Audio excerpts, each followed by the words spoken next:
Haleluya, puji Tuhan. Shalom, selamat sore saudara. Shalom, haleluya, ada sukacita sore hari ini, amin. Merasakan kebaikan Tuhan, amin.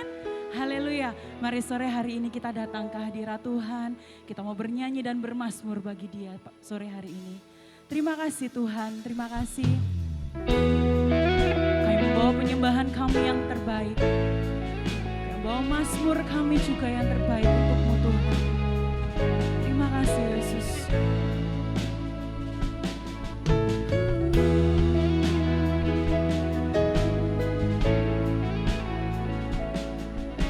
Biarlah manis Kau dengar Tuhan. Ya Tuhanku, aku hendak bernyanyi bagi-Mu. Selama ku hidup, ya Allahku, aku hendak bermazmur bagi-Mu. Selagi ku ada, inilah yang ku renungkan setiap waktu. Nyanyian pujian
pujian, naikkan syukurmu yang terbaik, naikkan sembahmu, angkat suaramu menyembah. Hikiana waya shikaramu, hikiana naya se. Haleluya, sungguh besar Engkau. Haleluya, sungguh besar dan kudus namamu Bapa, ku selalu puji namamu. Besar setiamu, rahmatmu di dalam hidupku Bapa, ku mengasihi. Dari dalam hatimu katakan, sungguh besar dan kudus namamu ya Tuhan, ku selalu puji namamu. Besar setiamu, yes, rahmatmu di dalam hidupku Bapa, ku mengasihimu. Mari sambil angkat tanganmu lebih dahsyat, katakan, sungguh besar dan kudus namamu Bapa, ku selalu puji namamu. Besar setiamu, rahmatmu di dalam hidupku Bapa, ku mengasihimu. Sungguh besar dan kudus namamu Bapa, ku selalu puji namamu. Besar setiamu, rahmatmu di dalam hidupku Bapa, ku mengasihimu. Besar setiamu, besar setiamu, rahmatmu di dalam hidupku Bapa, ku mengasihimu. Besar setiamu, rahmatmu di dalam hidupku Bapa, ku mengasihimu. Sorak-sorak bagi Tuhan. Haleluya. Terima kasih Tuhan, terima kasih. Sore hari ini kami mau lebih lagi bersuka cita karena kami mengasihi Engkau yang terlebih dulu mengasihi kami. Mari yang siap bersuka cita bersama saya katakan amin. Haleluya. Mari berikan salam, berikan senyum termanis yang saudara punya, katakan selamat beribadah, Tuhan Yesus memberkati. Haleluya.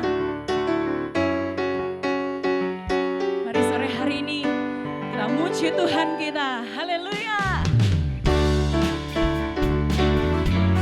Terima kasih Tuhan.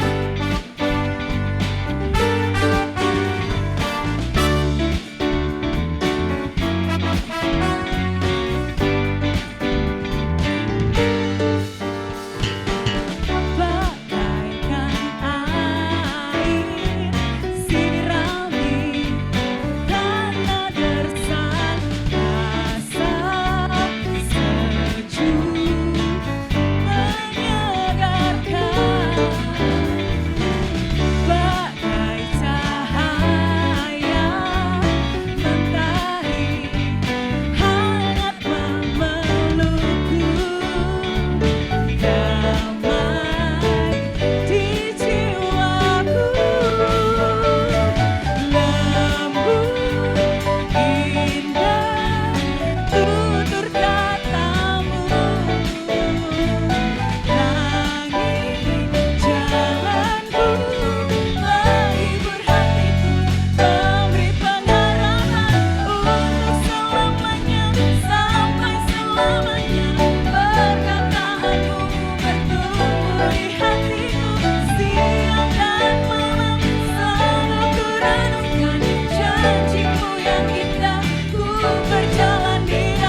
janji-Mu. Terima kasih Yesus.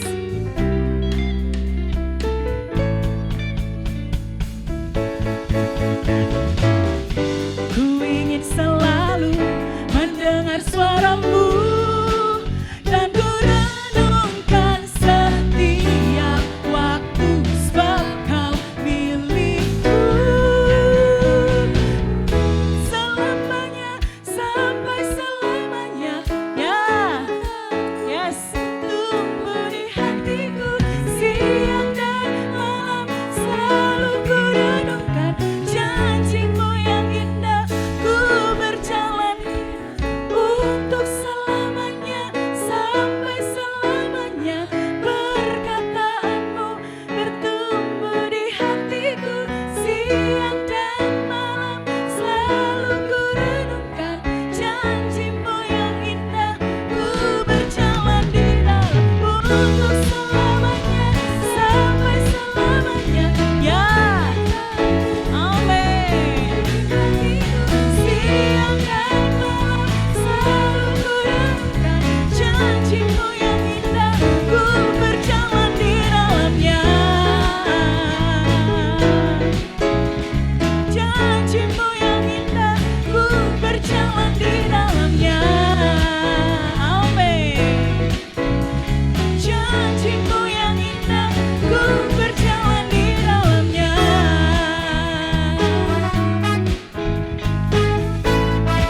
Haleluya. Sekali lagi berikan tepuk tangan untuk Tuhan Yesus. Haleluya. Masih mau bersuka cita saudara. Amin. Haleluya. Hanya di dalam namanya kita beroleh kemenangan. Amin. Yes. Terima kasih Tuhan. Firman terangi jalanku,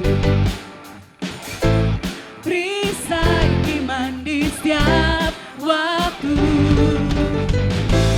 lindungiku dari segala. Katakan, tak pernah ku ragu karena Dia bersamaku, setia menjaga dengan kuasa mulia.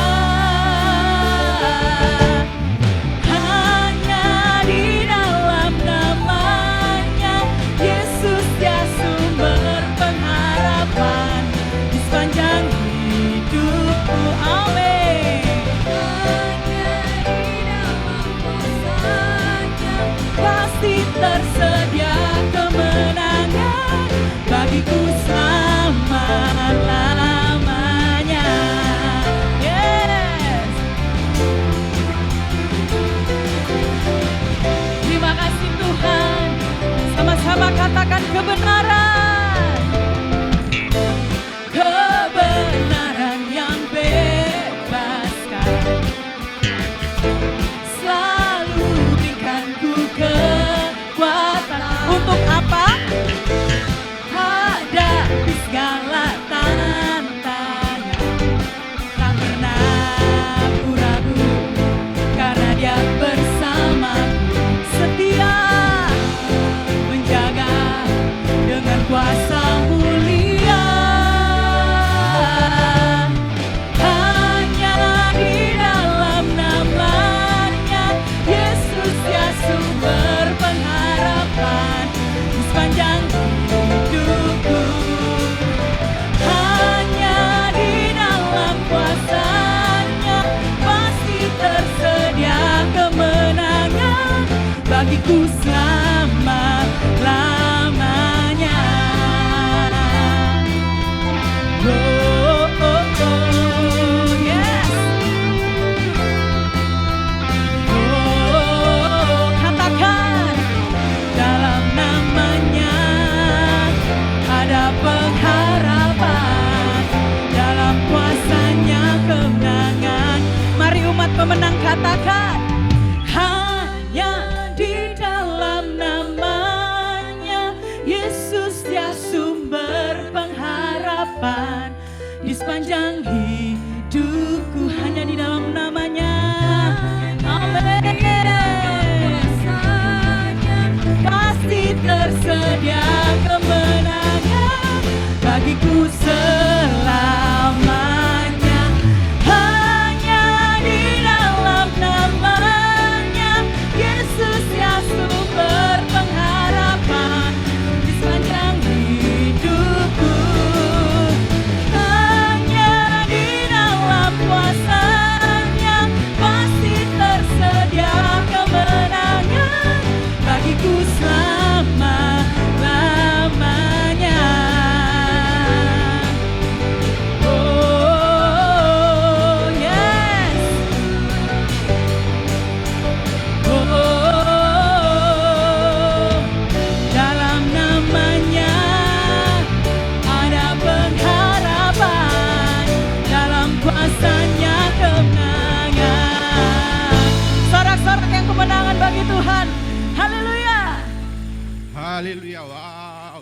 Sekali lagi tepuk tangan yang keras buat Tuhan, Bapak Ibu Saudara, haleluya. Baik, mari kita memberikan persembahan kita, siapkan persembahan yang terbaik, berikan dengan sukacita dan sekaligus kita mau sama-sama deklarasi doa. Mari siapkan persembahan Bapak Ibu Saudara, lalu kita angkat persembahan kita di tangan kanan dan dalam hitungan ketiga kita akan mulai berdoa dengan suara yang keras. Oke, di sini belum muncul, baiklah saya akan memimpin dengan melihat ke samping Bapak Ibu Saudara. Baik, kita mulai 1, 2, 3. Hari ini kami datang di bait-Mu untuk berterima kasih atas segala kebaikan-Mu. Kami membawa korban pujian dan penyembahan, korban syukur, persembahan sukarela, persembahan sulung, perpuluhan dan hati yang taat. Semua kami persembahkan kepadamu sebagai bentuk kasih kami kepadamu. Kami berdoa untuk kesejahteraan Indonesia dan kota Surabaya. Perlindungan dan damai sejahtera Tuhan turun ke atas bangsa dan kota kami. Kami percaya bahwa Indonesia diberkati Tuhan berlimpah-limpah. Kami berdoa untuk Bapak Presiden dan semua pejabat pemerintahan agar Tuhan memberi hikmat dan kemampuan untuk bekerja dengan baik serta menghormati Tuhan. Kami berdoa untuk gereja kami, untuk Bapak dan Ibu Gembala, untuk semua pelayan Tuhan, serta untuk semua jemaat Rehoboth, agar kami semua sehat jasmani dan rohani, sehati sepikir, satu hati satu tujuan, hidup kudus dan berkarakter Kristus. Kami juga berdoa agar Tuhan memberkati gereja kami dengan pertumbuhan dan pertambahan jemaat. Ajar kami untuk menjadi saksi-Mu, hidup jadi berkat dan jadi pembawa kabar baik.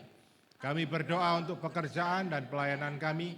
Kami percaya Tuhan memberi hikmat untuk kami dan memperluas wilayah kami. Ada kasih setia, ada kesempatan yang baru, dan ada terobosan di setiap area kehidupan kami.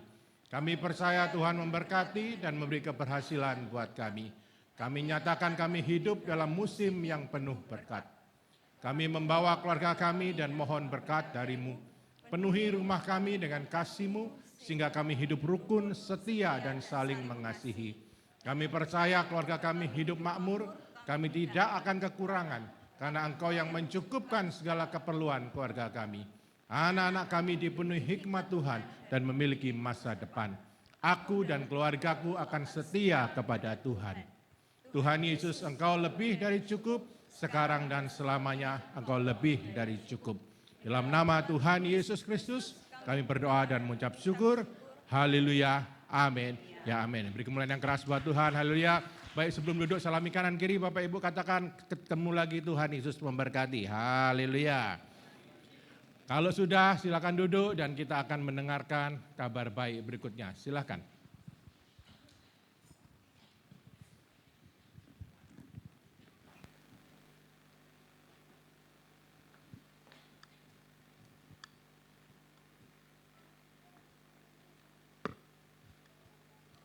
Shalom Jemaat Rehoboth, Shalom Jemaat Online, Salam KKMD, kami kian makmur di sini. Amin ya amin. Hari ini Junior Church ibadah di Ruko D11. Anak-anak JC silakan beribadah di Ruko D11 setelah doa firman Tuhan. Bagi jemaat yang baru pertama kali beribadah di tempat ini, kami mengucapkan selamat datang, Rehoboth rumah bagi semua orang.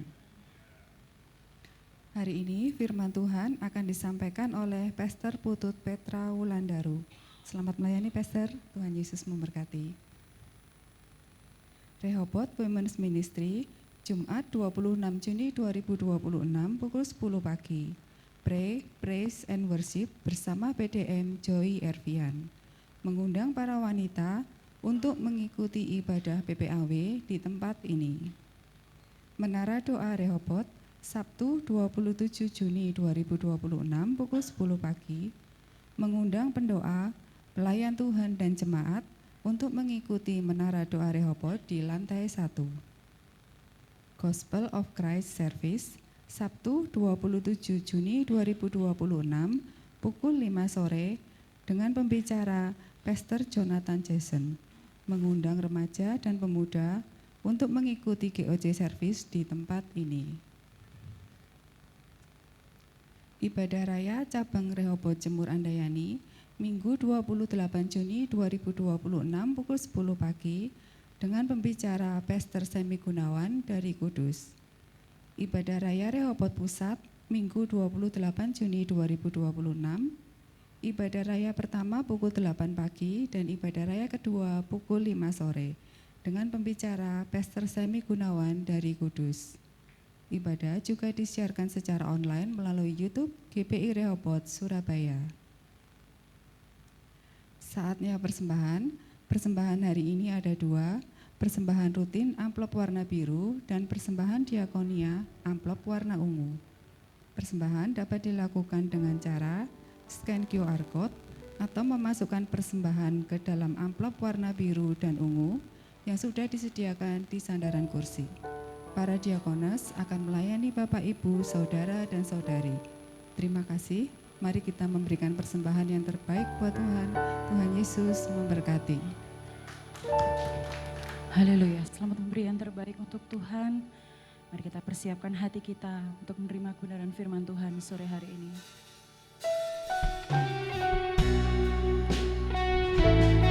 Sungguh besar kasih setiamu Tuhan.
Tuhan kita, terima kasih Tuhan.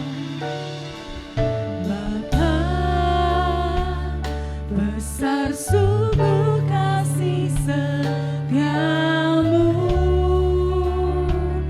nyata sungguh perlindunganmu, tak satu kuasa mampu pisahkan aku dari kasih-Mu.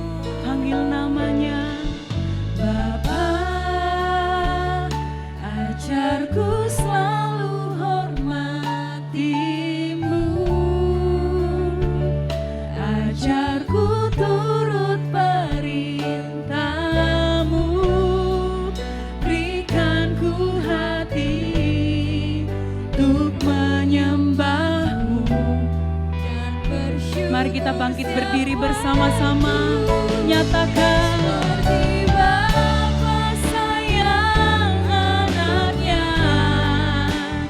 demikianlah Engkau mengasihiku,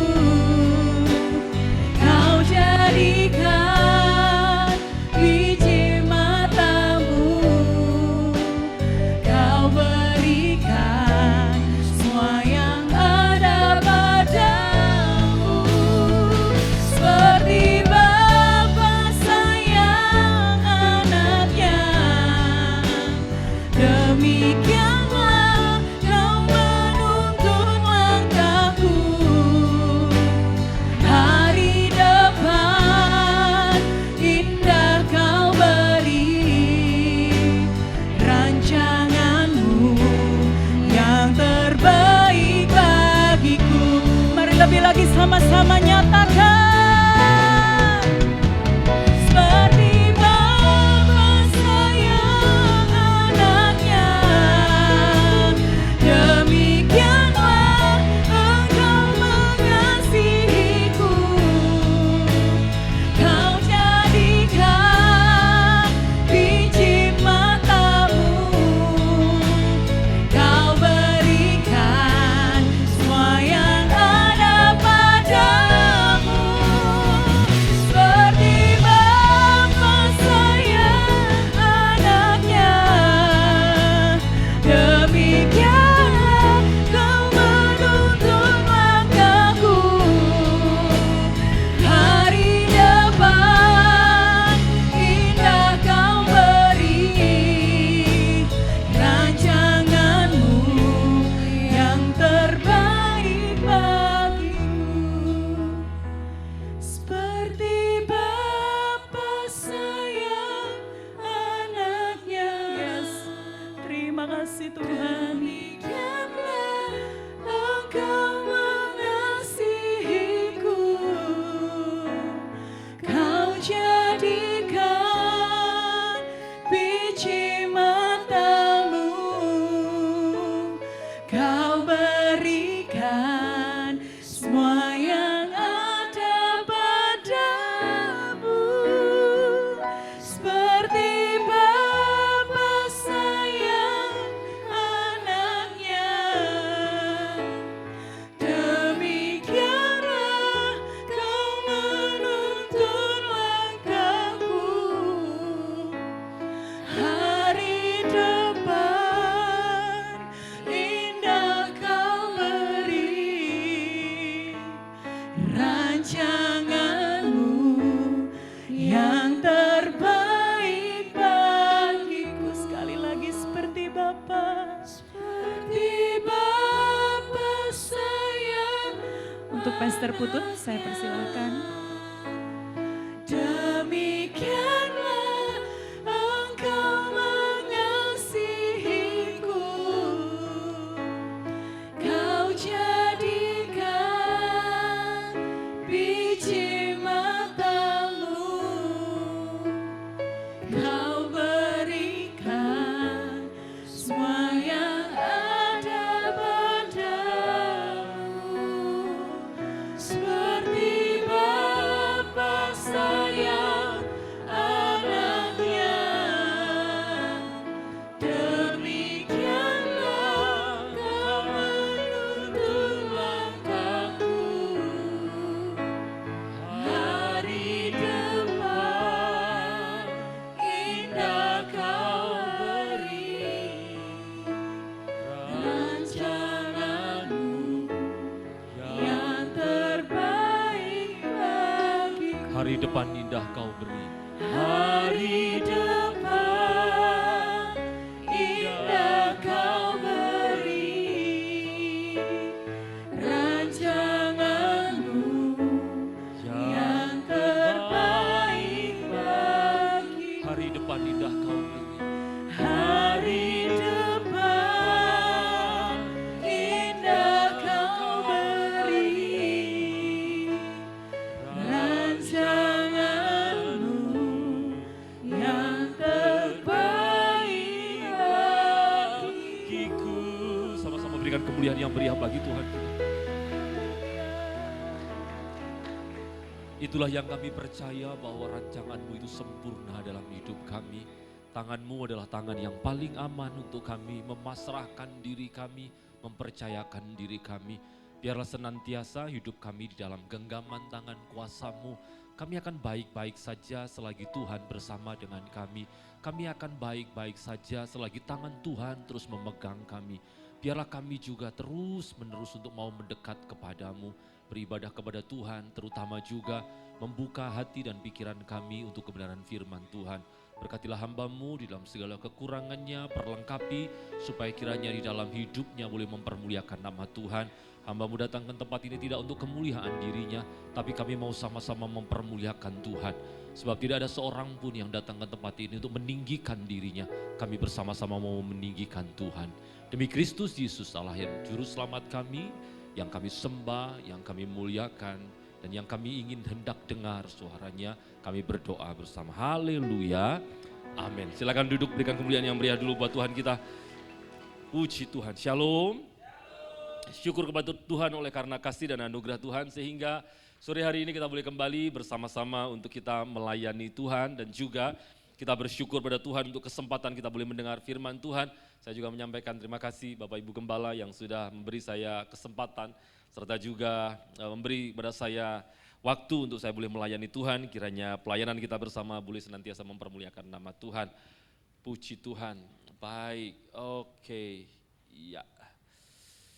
Anyway, seperti yang sudah ketahui bahwa bulan ini kita sedang berbicara banyak, kita sedang memikirkan banyak, kita sedang merenungkan banyak tentang keluarga, revival di dalam keluarga. Dan hari ini juga saya ingin memberi judul firman Tuhan yaitu The Family as a House of Fellowship and Prayer. Saya sengaja untuk kasih bahasa Inggris supaya saudara tahu kalau saya bisa bahasa Inggris. Haleluya. Karena pisang goreng itu dijual cuman mungkin 5.000. Tapi kalau banana fried atau fried banana begitu itu bisa 15.000. Saya kapan hari ke Solo Bapak Ibu, jalan begitu lalu kemudian saya lihat, wah ada ini banana fried begitu. Terus istri saya bilang, sayang itu loh kamu katanya cari pisang goreng. Waduh, istri saya jalan bersama dengan ini keluarga, lalu saya mampir dulu karena sudah kepingin banget. Lama nggak makan pisang goreng, saya ngantri. Saya tunggu, lalu kemudian waktu di kasir saya bayar itu 21.000. Saya pikir ya mungkin dapat 2 ton lah ya pisang goreng. Waktu kemudian saya dikasih itu kotaknya karena saya take away, sudah tahu itu kotak ringan sekali. Ringan sekali. Saya pikir ini apa yang salah. Saya pesan banana fried atau jangan-jangan yang keluar itu french fries karena ringan sekali. Waktu saya lihat itu mungkin ya sepertinya ya 1 batang pisang itu dipotong jadi 12 lah kira-kira itu. Lalu digoreng jadi itu 21.000. Saya pikir mungkin saya sedang kena scam ini dan tapi rasanya mungkin setelah saya pikir gara-gara namanya itu karena kalau pisang goreng ya cuma 5.000, banana fried jadi 21.000. Jadi kalau judul firman Tuhan yang sebetulnya dalam bahasa Indonesia gampang, keluarga sebagai tempat persekutuan dan doa kan cuma begitu saja. Tapi kalau dalam bahasa Inggris ya semoga nanti anulah itu enggak. Pak Gembala enggak amin, saya sudah ini. Anyway, so hari ini kita akan sama-sama belajar tentang keluarga.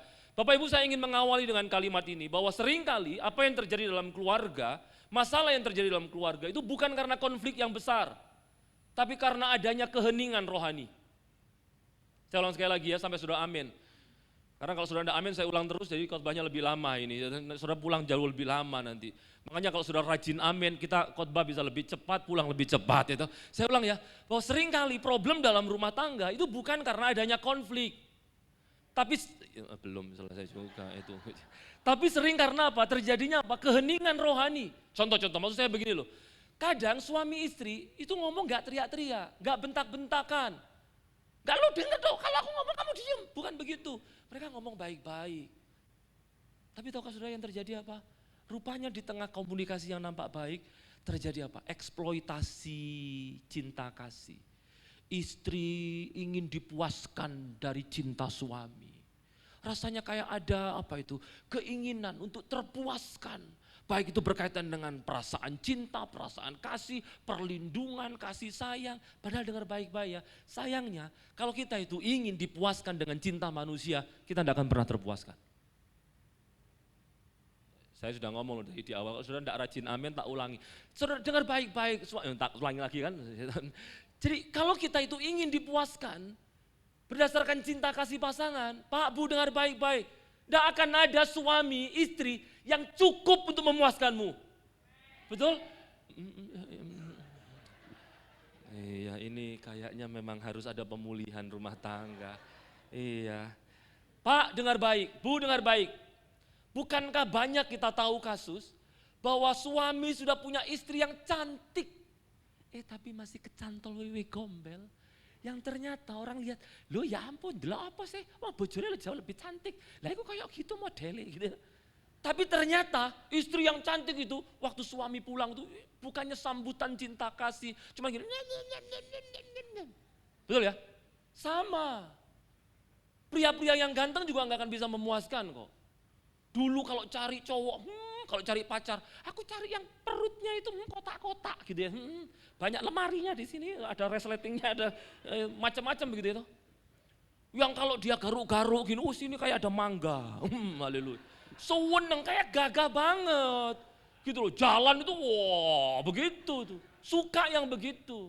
Tapi dengar baik-baik, seperti apapun cinta manusia kepada kita, tidak akan pernah benar-benar memuaskan. Betul ya? Tidak ada konflik, tapi terjadi keheningan rohani. Akibatnya apa? Problem rumah tangga timbul. Gak ada orang tua bentak-bentak anak. Anak kayaknya datang pada orang tua penuh kasih, tanyain, Pak aku mau main ke rumah, Papa pengen apa? Aku selama loh gak makan ini apa kue tiaw siram, bawain Papa kue tiaw siram. Dibawain, biasanya anak bawa 1-2 porsi, kali itu bawa 10 porsi. Kan pengen matani Papa mudah ya. Misalnya begitu. Kelihatannya gak ada konflik, gak ada masalah. Tapi sebetulnya kebaikan anak dilakukan karena apa? Pokoknya tak baik-baik sampai Papa, Tuhan, nenek Tuhan, segera dipanggil Tuhan, aku dapat warisan, haleluya. Gak ada konflik loh, gak ada pertengkaran. Setuju? So, masalah sering timbul bukan karena konflik yang besar, tapi karena adanya keheningan rohani. Itulah sebabnya hari ini kita akan sama-sama memikirkan ya, tentang hal-hal yang penting untuk kita sama-sama pikirkan. Terjadi problem di rumah tangga seringkali karena tidak adanya firman yang diberitakan di tengah rumah tangga. Masalah seringkali ada karena tidak ada doa yang dinaikkan bersama. Pak, kami itu punya masalah justru gara-gara doa bersama. Lawang doanya itu untuk saling menyindir, halo? Pak, ayo doa dulu yuk sebelum tidur, iya. Istri mulai berdoa bagi suami. Tuhan berkati suamiku Tuhan, ubah hatinya. Supaya yang pelit, yang medit ini Tuhan ganti dengan hati yang murah hati. Giliran suaminya yang berdoa, Tuhan dalam nama Tuhan Yesus. Jauhkan roh cerewet, roh kurang ajar, roh tidak takut akan. Akhirnya justru gara-gara doa kan jadi masalah. Tapi dengar baik-baik, hari ini kita belajar sama-sama. Kalau Tuhan ada di tengah rumah tangga, maka bukan saja tidak ada masalah, tapi terjadi ketentraman dan revival dalam keluarga. Sudah dengar baik-baik. Yang pertama, ingat baik-baik. Meskipun konflik seringkali timbul sebagai buah dari keheningan rohani, tapi kabar baiknya Injil itu memulihkan kehidupan rumah tangga. Itu sebabnya poin yang pertama, saya buka dengan poin ini, yaitu persekutuan keluarga itu mestinya berakar pada Injil.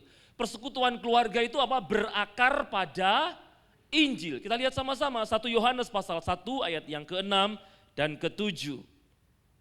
1 Yohanes pasal 1 ayat yang ke-6 dan yang ke-7 saya sudah sampaikan di slide saya. Semoga ini menolong kita semuanya untuk lebih mudah untuk mengikuti firman yang tidak panjang ini. Tapi karena tidak ada yang amin tak tambah 10 menit. Yaitu, terlambat brother, terlambat. Selisih 1 detik sudah saya anggap telat itu.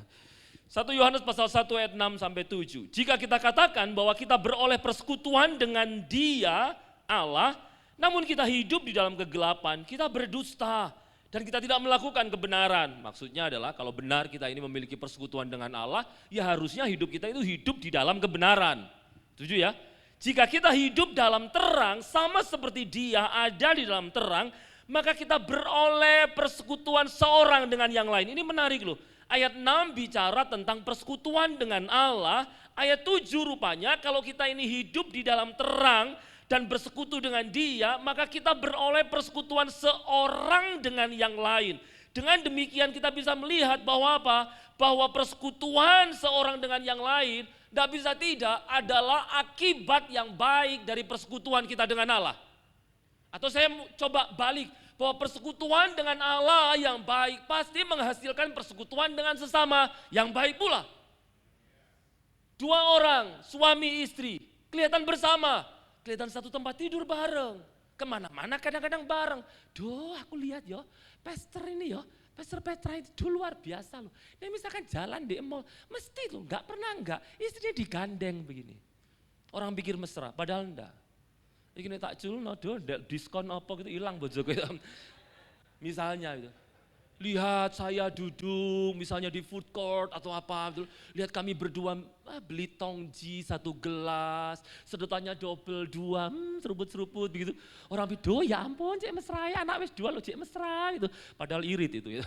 Maksud saya apa? Dengar baik-baik, ada banyak hal yang kadang-kadang kita pikir adalah sebuah bentuk kemesraan, sebuah bentuk kebersamaan. Tapi kalau tanpa Injil, Pak Bu dengar baik-baik, tidak ada kasih yang sejati. Tidak ada.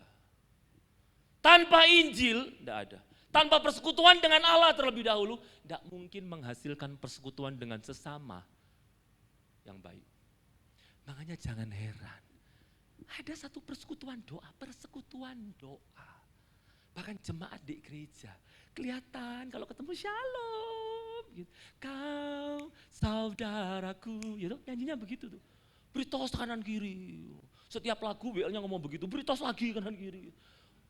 Tos lagi yuk misalnya itu, bolak-balik tos tanda persekutuan. Tapi begitu pulang, kan ngerti Pak, ikut mau, saya di sebelahmu itu, belakangmu itu loh, pas belakang sebelah, itu kan ngerti deh, kok gitu. Tapi itu nggak di sini. Kenapa begitu? Karena nampak bersekutu, tapi tanpa relasi dengan Allah, persekutuan justru hanya menjadi apa? Kebersamaan tanpa Injil. Akibatnya apa? Jemaat bisa ngerasani pendeta. Amin. Loh, amin ini. Jemaat bisa ngerasani pendeta. Loh, saya tahu bahwa hamba Tuhan, kami ini tidak sempurna. Puji Tuhan, tidak ada yang amin ya. Sudah ini ciamik luar biasa. Itu. Tapi kami menerima realitanya bahwa iya, kita bersama ini adalah orang-orang yang bersama-sama disempurnakan melalui Injil. Kita sama-sama itu ada di sebuah apa? Di sebuah bengkel di mana Injil itu digunakan untuk mendandani kita itu. Halo? Ada yang klaksonnya itu konslet Pak. Bunyi terus. Contohnya apa? Orang sing komplain terus. Oh gak seneng ya nek gereja aku doce ademe masalah. Ya memang sih surga adem tapi juga ngono juga. Aku lah masuk angin mulai-mulai begitu. Nanti kalau gerejanya agak anget dikit, ini gereja kok latihan nang neraka sih, kayak panas sih, begitu. Ada begitu, hanya gara-gara WL saja, orang itu bisa pindah gereja loh. Aku gak suka gereja itu, apa? WL do, gak ngangkat gitu. Saya pikir WL itu tukang angkat-angkat kah gitu.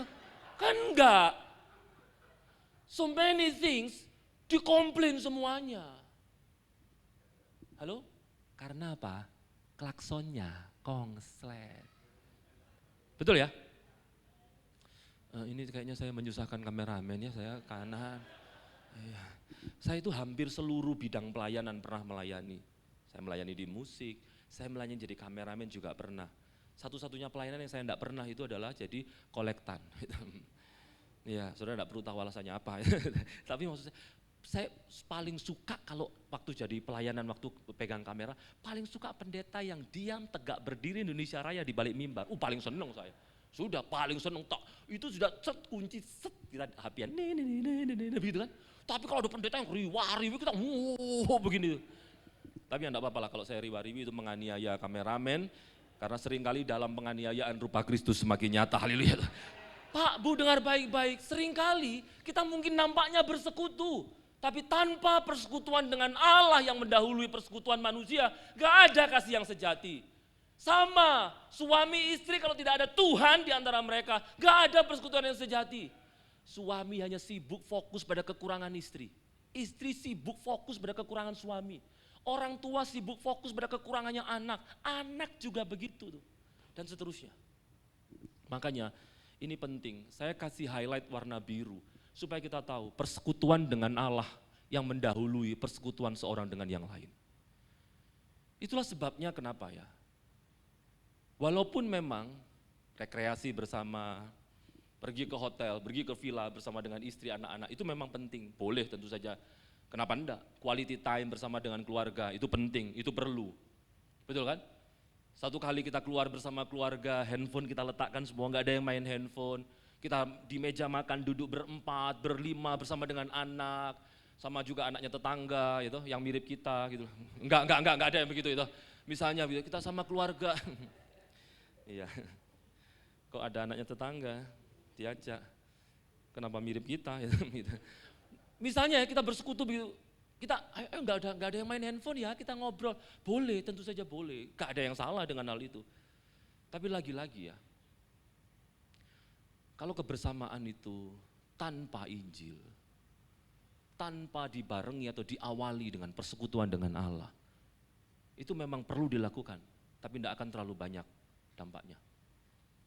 Inilah sebabnya penting untuk kita diingatkan bahwa ya, rupanya teman-teman yang dikasihi Tuhan, Bapak Ibu yang dikasihi Tuhan, persekutuan walaupun memang harusnya diawali dengan bersekutu dengan Allah, akan jauh lebih baik apabila memang hasil daripada persekutuan dengan Allah itu yang membuat kita bersekutu dengan sesama. Sama ibadah komunal ini kan juga begitu.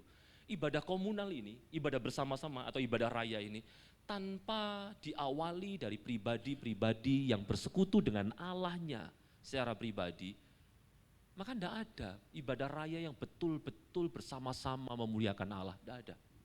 Contohnya apa? Ada orang-orang yang datang yang mencari kesenangan diri di tengah ibadah. Aku gak seneng lagu-lagu nih. Masa lagu-lagu kok semua baru, karo aku. Belas gak tahu aku. Aku seneng gereja sing lagu-lagu lama gitu, seneng aku. Begitu. Lu maafkan saya ya, mungkin agak kasar saya ngomong. Saya tidak bermaksud, sebenarnya saya tidak mau ngomong ini. Makanya tidak tak omongkan. Tapi kalau sudah ingin tahu, nah ini yang akan saya omongkan tadi. Pak, Bu, kita ke gereja itu tidak cari kesenangan kita loh. Halo? Kita tidak cari kesenangan kita, maafkan saya ya. Peduli amat dengan apa yang kita senangi. Kita datang ibadah itu untuk menyenangkan Tuhan.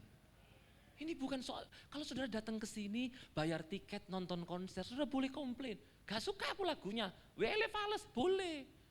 Ya memang sih sama-sama ke gereja juga bayar, tapi bayarnya kan di depan jadi juga yang bukan itu bukan bayar, itu persembahan ya. Makanya ibadah ke gereja itu penting bawa dua hal. Yang pertama bawa hati. Yang kedua bawa apa? Dompet, betul itu karena untuk persembahan. Tapi yang saya maksudkan, ini kan bukan konser. Ini mimbar, bukan panggung pertunjukan. Halo? Ini rumah Tuhan, bukan tempat konser. So ini bukan soal apa yang kita senangi, tapi soal apa yang Tuhan senangi. Dan tanpa persekutuan pribadi di tengah ibadah komunal, sebenarnya tidak ada itu betul-betul relasi bersama dengan Tuhan, perjumpaan bersama dengan Tuhan di tengah ibadah, tidak ada. Makanya PR penting bagi gereja itu bukan program-program, bukan kegiatan-kegiatan. PR penting bagi gereja adalah seluruh jemaatnya, setiap pribadi di dalamnya bersekutu dengan Allah dan mengalami perjumpaan encounter dengan Tuhan bahkan sebelum mereka datang ibadah. Lo program penting, retreat penting, camp penting. Tapi memang itu semuanya harusnya terarah kepada apa? Pada satu visi supaya kita semuanya itu berelasi dengan Tuhan. Inilah pentingnya kita belajar sama-sama bahwa persekutuan sejati tidak lahir dari keluarga yang sempurna. Karena memang realitanya enggak ada keluarga yang sempurna. Setuju dengan saya? Enggak ada keluarga yang sempurna, Pak. Enggak ada istri yang sempurna. Enggak ada suami yang sempurna. Sudah lihat suaminya temanmu, do, cek senengnya ya. Coba aku duwe bojo kayak bojomu, do, cek senengnya hatiku. Setiap hari ulang tahun, bahkan aku lihat nek kamu cerita di storymu, di IG, ya, postinganmu, do rasanya kok cek, do bahagiane lu itu, lu cek ya apa ya ceritanya ketemu nang dia sama dek, golek nang dia dek, gak kayak bojoku, boceng nih bojoku gitu. Kenapa? Karena kita lihat, wah suaminya itu ingat, hari jadian ingat, hari pernikahan, hari ulang tahun. Nanti nek jalan-jalan, Meh kamu ingat enggak waktu aku pertama kali beliin kamu ini, kamu ingat enggak? Oh iya kamu kok ingat ya sayang, begitu ditulis di IG, dibaca sing lain langsung iri semua. Saudara pikir itu suami yang sempurna? Begitu saudara misalnya ya, jadi istrinya dia, saudara akan tahu, ya Allah tiba ini ternyata begitu. Kenapa begitu? Istri saya dulu juga begitu sama saya. Pak, dengar baik-baik, Bu dengar baik-baik. Ini kisah nyata, real story. Saya tidak ceritakan di mana-mana, khusus di Rehoboth saya cerita. Saya dulu ketemu istri saya, itu pas saya khotbah di gereja, saya diundang di gereja tempat di mana papanya istri saya itu menggembalakan, gitu loh. Jadi saya datang ke sana untuk khotbah di eventnya anak muda waktu itu, di acara ini loh, Valentine saya ya. Di Valentine. Nah, saya khotbah, saya masih bujangan waktu itu, saya masih single. Lalu kemudian ya saya lihat, oh anak sing rada gitu. Ya kan saya masih single, kan saya tidak ini, kan cuma lihat saja. Namanya pemandangan yang indah ya ini. Yang penting kan tidak menginginkan kan begitu kan itu. Anyway, so lalu kemudian ya sudah. Ternyata setelah kemudian kami pacaran, lalu kami menikah, istri saya baru cerita, sayang, anyway ya, istri saya itu panggil saya sayang sampai hari ini loh, sudah siap gitu. Saya juga panggil istri saya sayang. Iya dong. Suami saudara panggil saudara apa? Belum gitu atau mateng kan dia tuh jemblem itu. Misalnya ya. Tapi ya enggak apa-apa lah, saudara enggak dipanggil sayang juga enggak apa-apa lah. Kadang-kadang saudara harus tahu bahwa panggilan saya enggak selalu baik loh. Kenapa? Makanan yang jatuh, lu sayang rek begitu kan. Jadi saudara dipajak sama makanan yang jatuh. Istri saya bilang, sayang kamu tahu nggak dulu waktu kamu khotbah di gereja itu, waktu acara Valentine, aku itu tak pikir kamu itu sudah menikah begitu loh. Tak pikir sudah punya istri. Aku sempat batin begini, duh cek enak yo jadi istrinya pendeta ini ya begitu. Loh sungguh, ini istri saya ngomong sungguh. Istri saya itu sempat begitu, duh cek enak yo jadi istrinya pendeta, coba nih bisa jadi istrinya, dan Tuhan dengar. Nah karena Tuhan dengar, rasa nongon, begitu ya. Begitu sudah jadi istri saya sudah tanya itu, iso icol aku begitu kan, itu, iso tak tukar lo brambang, tak icol lo brambang gitu. Karena apa? Kami sama, kami juga diproses di dalam Tuhan. Begitu loh, kami diproses. Siapa bilang jadi istri pendeta selalu ini? Coba tanya sama istrinya. Oh enggak lah. Oh kalau beliau bersama ya tentu saja kita bisa berteladan pada hidup. Tapi maksud saya, kita semuanya diproses. Lu mateng kan sing amin. Amin. Sama, kami juga diproses. Saya itu hidup mulai dari SMP kelas 1. Itu relatif bisa dibilang saya hidup sendiri. So, saya membiayai sekolah saya sendiri. Bahkan sampai saya kuliah sambil kerja Bapak Ibu. Apa yang saya bisa lakukan, saya lakukan. Saya tahu wartel kan, mayoritas saudara ngerti lah wartel. Karena kelihatan usia ngocap kabeh gitu tadi. Misalnya, sudah ngerti lah wartel. Saya dulu jaga wartel. Teman-teman saya sudah punya motor, dibelikan orang tuanya, saya naik sepeda. Naik sepeda ontel. You know what's the meaning of sepeda ontel? Begitu. Pagi saya kuliah, malam saya kadang ngerjain tugas kuliah, di tengah saya jaga wartel. Saya relatif hidup sendirian, sampai kemudian kami menikah pun, saya menikah dengan istri saya, kami support sendiri, maksud saya kami berusaha untuk tidak merepotkan orang tua. Saya bilang sama istri saya, orang tua sudah membesarkan kamu, sekarang kita mau menikah, yuk kita usaha sendiri, apa yang kita bisa, apa yang kita ada, tidak usah dipaksakan. Makanya kami tidak terlalu ini, ya paling cuma photoshoot ke Eropa, lalu kemudian ini, enggak yang terlalu meriah, biasalah gitu-gitu, enggak yang mewah-mewah banget, undangan juga paling cuma 2.000 atau berapa ya gitu. Tapi saya akibatnya apa? Kadang-kadang itu membangun ego yang negatif. Begitu ada konflik, kadang-kadang itu rasa begini, aku gak ada kamu, aku bisa hidup kok. Halo? Betul ya? Bukankah kadang kita juga begitu? Kamu lo gak ada kamu, aku bisa hidup. Papaku jadi kaya, jadi biayai aku. Bok Geri, aku begitu tuh. Halo? Tapi persoalannya adalah bukan soal saya enggak bisa hidup tanpa dia, bukan soal Anda enggak bisa hidup tanpa pasangan. Sudah mungkin bisa hidup tanpa pasangan, tapi Tuhan yang pasangkan kita untuk hidup bersama dengan pasangan kita. Dan itu memang bukan proses yang mudah. Tapi itu akan sangat tertolong manakala ada persekutuan kita dengan Allah.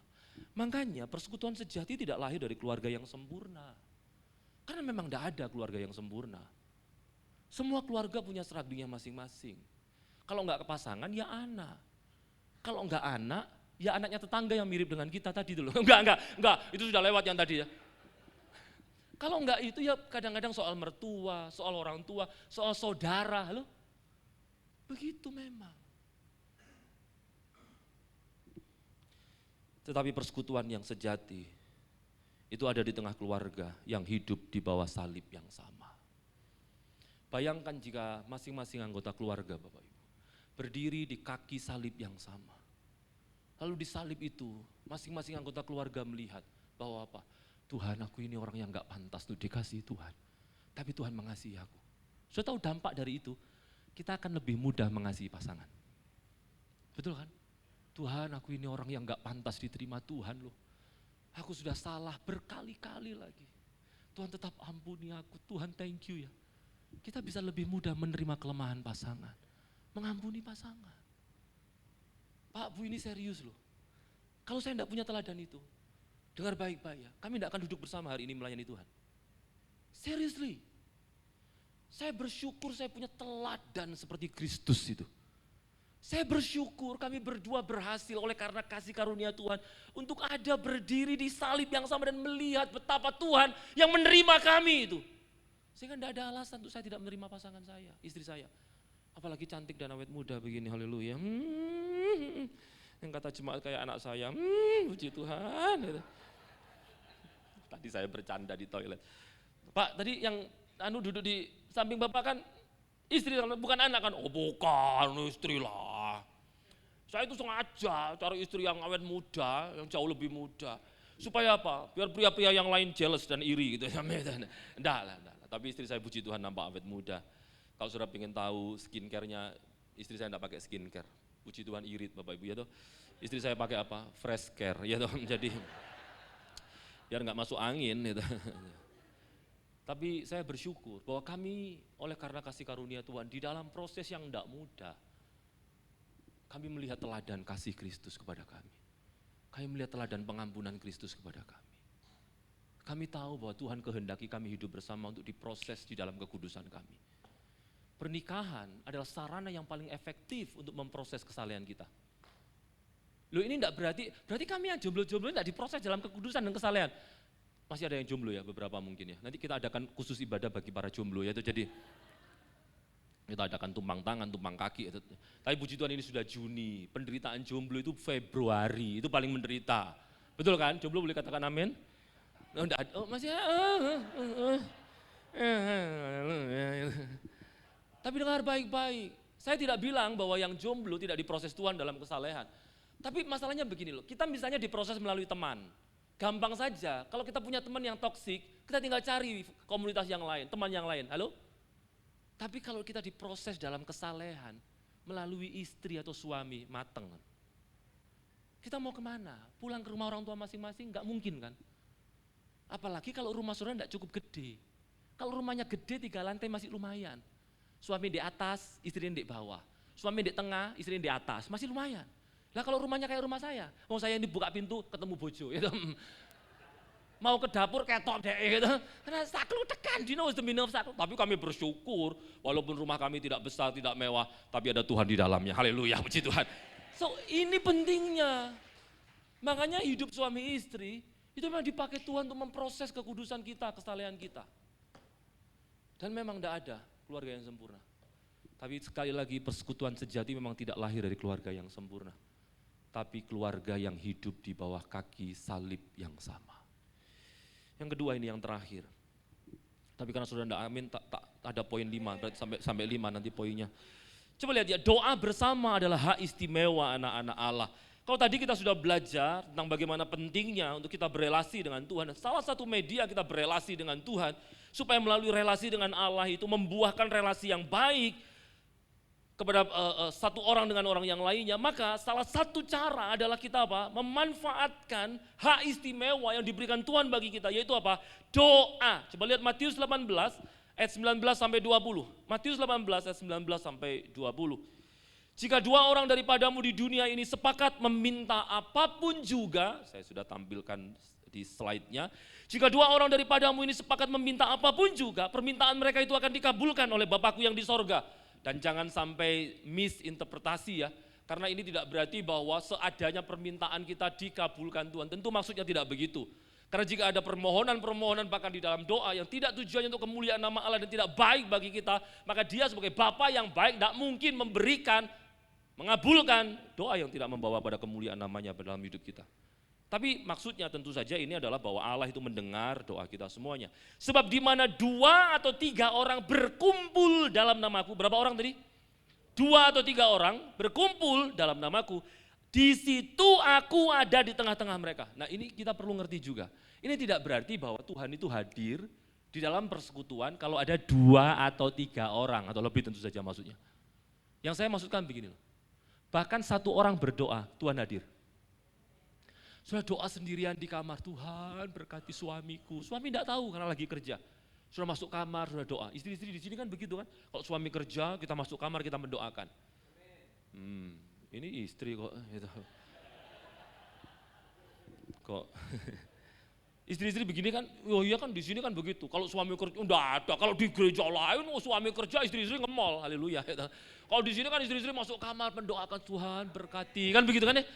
Pak, Bu dengar baik-baik, kalau saudara berdoa seorang diri saja, Tuhan juga hadir di tengah-tengah kita kok. Tuhan hadir bersama dengan kita. Tapi tentu ini dalam konteks persekutuan, orang bisa berdoa itu karena kehadiran Tuhan mendahului mereka di dalam persekutuan. Jadi karena kehadiran Allah, maka orang tergerak untuk bersekutu di dalam Tuhan. Dan memang ayat ini walaupun seringkali dipakai dalam konteks kebaktian atau persekutuan doa, tapi prinsipnya juga sangat relevan bagi keluarga. Artinya apa? Artinya Yesus tidak berkata bahwa jika 2 atau 3 orang berkumpul, cobalah mencari aku. No, yang Dia katakan di situ aku ada. Maksudnya apa? Dia ada mendahului persekutuan kita. Inilah pentingnya kehadiran Tuhan di dalam hidup rumah tangga kita. Kehadiran Kristus mendahului dan menopang persekutuan doa umatnya. Coba lihat Efesus pasal 2 ayat 18 dan ini akan menjadi ayat terakhir. Efesus pasal 2 ayat 18. Karena oleh Dia, kita kedua pihak dalam satu roh beroleh jalan masuk kepada Bapa. Perhatikan baik-baik. Karena oleh Dia, kita kedua pihak dalam satu roh beroleh jalan masuk kepada Bapa. Perhatikan baik-baik, kalau sudah memperhatikan, maka ada 3 pribadi dari Allah Tritunggal yang dituliskan di dalam ayat ini. Perhatikan ini. Karena oleh Dia, Dia maksudnya dalam konteksnya adalah Kristus. Ya. Karena oleh Dia, kita kedua pihak dalam satu roh, Roh Kudus tentu saja, beroleh jalan masuk kepada Bapa. Pribadi Allah Tritunggal nampak di sana dan menariknya adalah bukan melalui usaha kita beroleh jalan kepada Bapa, bukan melalui kesalehan kita bahkan kita beroleh jalan kepada Bapa, tapi oleh Dia, Kristus. Kita semuanya dalam satu roh bisa berelasi dengan Allah. Jadi tidak bisa tidak ya, doa itu adalah apa? Doa itu adalah bentuk kasih karunia Allah yang diberikan kepada kita supaya melaluinya kita bisa berelasi dengan Tuhan. Dan itu tidak diberikan kepada semua dan seadanya orang. Orang bisa berdoa, tapi ingat baik-baik bahwa apa yang memisahkan kita dari Allah adalah apa? Dosa-dosa kita. Tapi bersyukur kepada Tuhan, oleh karena karya Kristus dosa kita diampuni. Sehingga setiap doa kita didengar oleh Bapa. Bukankah itu sesuatu hal yang luar biasa? Makanya saya bilang doa adalah privilege yang diberikan Tuhan bagi kita. Dan dasar doa orang Kristen itu tidak bisa tidak. Dasar doa orang Kristen itu bukan usaha supaya manusia bisa menjangkau sorga, bangun, build stairway to heaven. No. Doa itu bukan hasil daripada akses yang kita usahakan untuk kita buka dengan apa? Kebaikan, kesalehan, persembahan, pelayanan. No. Doa terbuka bagi kita. Diberikan akses kepada Dia hanya oleh karena karya Kristus di kayu salib. Inilah sebabnya saya mau bilang sama saudara. Ketika keluarga itu berdoa bersama, mereka menggunakan salah satu hak istimewa terbesar yang pernah diberikan kepada manusia berdosa. Yaitu apa? Berbicara kepada Allah yang Maha Kudus sebagai Bapa mereka. Jangan pernah remehkan ya. Jangan pernah remehkan kekuatan doa. Dan seringkali kita lupa bahwa kita punya privilege ini di rumah tangga itu, lupa.